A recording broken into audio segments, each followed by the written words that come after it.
कि जो इस कथा में उतर जाएगा, इस कथा को सुनने लग जाएगा, उसको तीनों चीजें प्राप्त हो जाएंगी, भक्ति भी, ज्ञान भी और वैराग्य भी। धर्म क्षेत्रे महाक्षेत्रे गंगा कालिंदी संगमे प्रयागे परमे पुण्ये ब्रह्मलोकस्य वर्त्मनि। प्रयाग जी का स्मरण किया है, प्रयाग जी को प्रणाम किया है। और गोस्वामी जी ने भी रामचरितमानस में प्रयाग को प्रणाम किया है। कहा जो प्रयाग को प्रणाम करता है, प्रयाग का केवल मनन चिंतन भी कर लेता है, तीर्थराज प्रयाग के बारे में सोच भी लेता है, तो उसके दुख और दरिद्र मिटने लगते हैं। और गोस्वामी जी ने रामचरितमानस में प्रयाग जी को प्रणाम करते हुए बोला, सचिव सत्य श्रद्धा प्रिय नारी, सचिव सत्य श्रद्धा प्रिय नारी, माधव सरिस मीतो हितकारी, माधव सरिस मीतो हितकारी।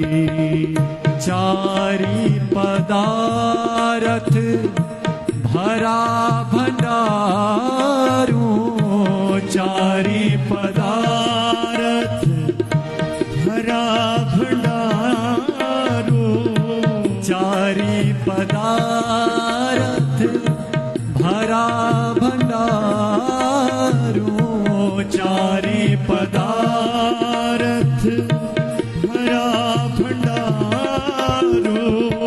पुण्य प्रदेश देश अति चारू, पुण्य प्रदेश देश अरु चारू।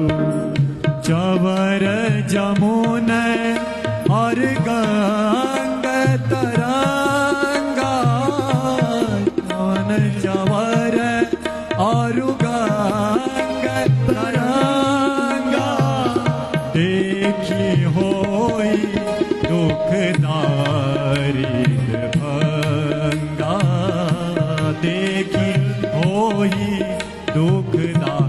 जिसके दर्शनों से, जिसे देख करके दुख दरिद्र सब मिट जाते हैं, ऐसा तीर्थ है वो। देखी हो ये दुख दारिद्र भंगा।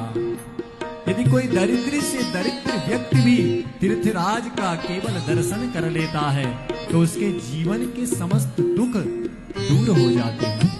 चवर जमनोर गंगा तरंगा, चवर जमुन और गंगा तरंगा, देखी होई दुखदारी भंगा, देखी होई दुखदारी भंगा। और अंत में कहा, इतना लिखने के बाद कह रहे हैं कि तीर्थराज की महिमा को कौन गा सकता है, जितना कहें उतना कम है।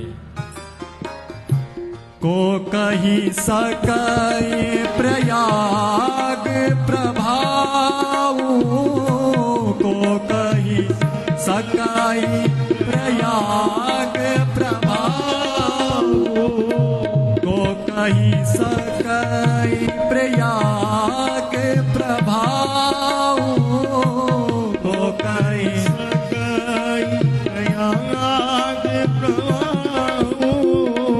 कलु सपुंज कुंजर मृगराव, कलु सपुंज कुंजर मृगराव।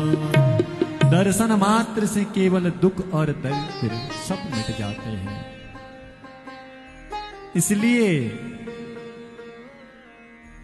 यहां प्रयागराज का वंदन किया, प्रणाम किया, नमन किया।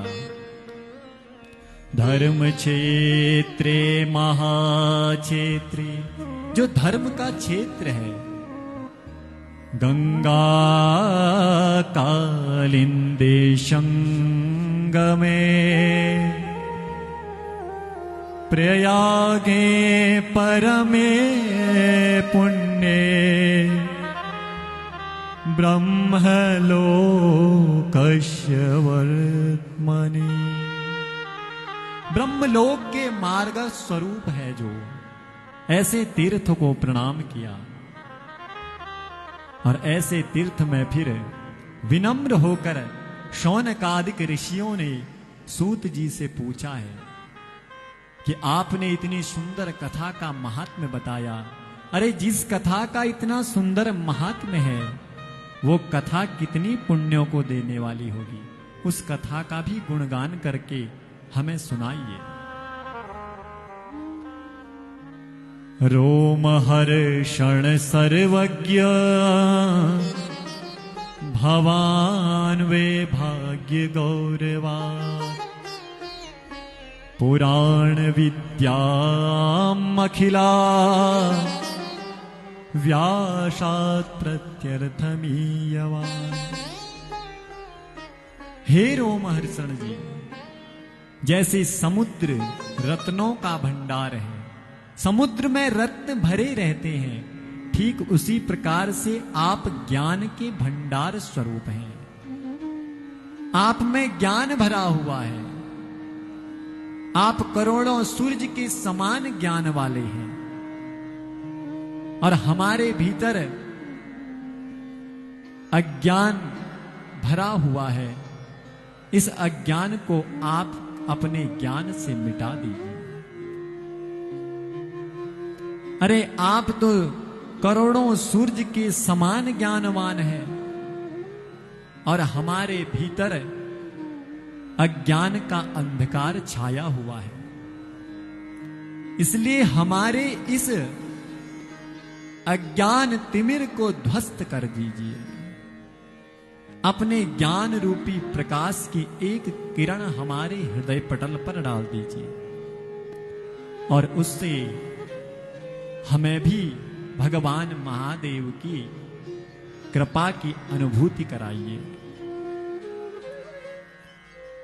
क्योंकि महाराज कलियुग में अब आगे पापाचरण सदाचारों की कमी होकर के पापाचरणों की वृद्धि हो जाएगी, पापाचरण बढ़ने लगेगा। जो जो कलियुग बढ़ेगा, धीरे धीरे पुण्य कम होने लगेंगे। प्राप्ते कलियुगे घोरे नराहा पुण्यवर्जिता, दुराचाररताः सर्वे सत्यवार्ता पराङ्मुखा। सत्यवार्ता पराङ्मुखा, सब कैसे हो जाएंगे?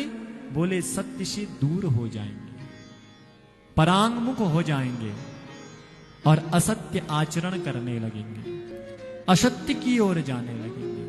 बोले ब्राह्मण अपने कर्म से हीन हो जाएंगे, त्रिकाल संध्या से रहित हो जाएंगे, वेद मार्ग का अनुसरण नहीं करेंगे, और क्षत्रियों में क्षत्रियत्व नहीं रहेगा, शक्ति सामर्थ्य नहीं बचेगी। वैश्य अपने संस्कारों से हीन होता चला जाएगा, और सेवक वर्ण अपने धर्म से विमुख हो जाएगा। तो ऐसी स्थिति में हे महाराज, उन कलियुगी जीवों के उद्धार के लिए आप हमें यह कथा सुनाइए। देखिए, जब संत जन आपस में मिलते हैं तो जगत की चर्चा नहीं करते, अपितु जगन्नाथ की चर्चा करते हैं। लेकिन कलियुग में क्या होगा बता रहे हैं? बोले पुण्य वर्जिता। सभी जीव कैसे होंगे? पुण्य वर्जित। अन्य युगों में सतयुग, त्रेता, द्वापर तक पाप वर्जित होते थे लोग, लेकिन कलिकाल में पुण्य वर्जित होंगे, जिनका कार्य केवल और केवल क्या होगा, झूठ ही लेना, झूठ ही देना, झूठ ही लेना, झूठ ही देना, झूठ ही भोजन, झूठ चबेना, झूठ ही भोजन, झूठ केवल और केवल झूठ बुला, झूठा लेना, झूठ ही देना, झूठ ही भोजन, झूठ चबेना। ब्राह्मण, क्षत्रिय, वैश्य, शूद्र अपने अपने धर्मों से विमुख होता चला जाएगा। यदि कोई वेद से विहीन हो जाएगा तो कोई बल से हीन हो जाएगा, कोई प्रजा पालन न कर सकेगा, कोई सद्धर्म के मार्ग का अनुसरण नहीं कर पाएगा। तो ऐसी स्थिति में महाराज उनका उद्धार कैसे होगा? देखिए, संतों ने तभी सोच लिया था,